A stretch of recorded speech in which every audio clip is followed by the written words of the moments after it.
one of the least talked about positions the Steelers have a challenge at, competition rather, is the punter position this year.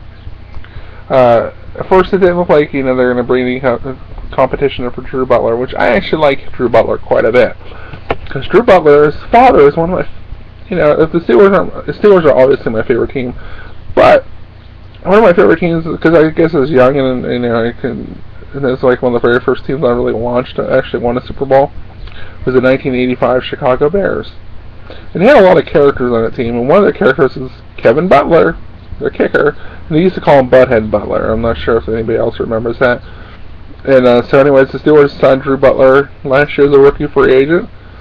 And Drew Butler, he put up some good numbers. He punted well sometimes. At least didn't have to invest much in them, and he still stands a really good chance of being a punter because of his salary. But recently, the Steelers signed Brian Moorman, which is a former Pro Bowl punter for the Buffalo Bills.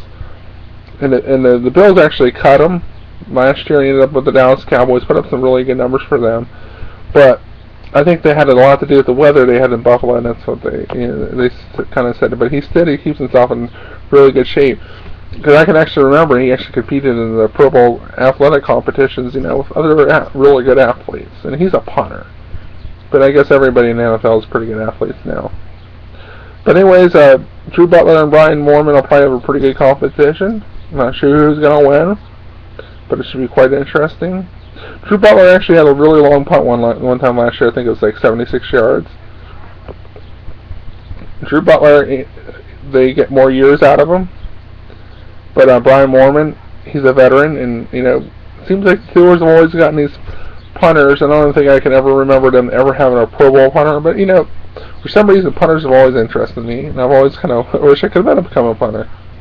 But the Steelers had Ron Stark at the end of his career, and the H was stood for hang time in his name. And they had Chris Gardocki at the end of his career. And then they also brought in the former Broncos punter, and I can't remember his name, but he actually became the Steelers punter for a short period of time, and I'm sure I can come up with it later on the name. I don't know what's going on with me forgetting that name. But he ended up becoming a Mitch Berger. There you go, I got it. Mitch Berger is probably known for mostly eating a Snickers bar on the sidelines, and he actually played for the. Wait a minute. Excuse me. Mitch Berger is actually the one from the. He's actually the one from the Vikings, and they also had Tom Rowan. He was one from the Broncos, and he didn't really do much for him. But Mitch Berger, he actually punted for them during their Super Bowl winning season. And then Gardocki punted the other season that they won recently. One thing neat about Mitch Berger, he was the one that got caught on the sidelines eating a candy bar by John Madden, so he's kind of famous for that. And then so I guess he's actually gone on I think he actually went on a dating show if you look him up on the YouTube, so he's kind of famous. But anyways, kind of looking forward to this new little punting competition.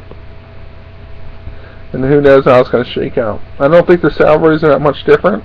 I don't think it's going to make a difference. But the thing about it, if you keep Drew Butler, you might have a punter for years to come. But maybe he may not end up becoming a great punter. But he was a good punter in college, and maybe he might learn a little bit from Brian Moorman. So you never know.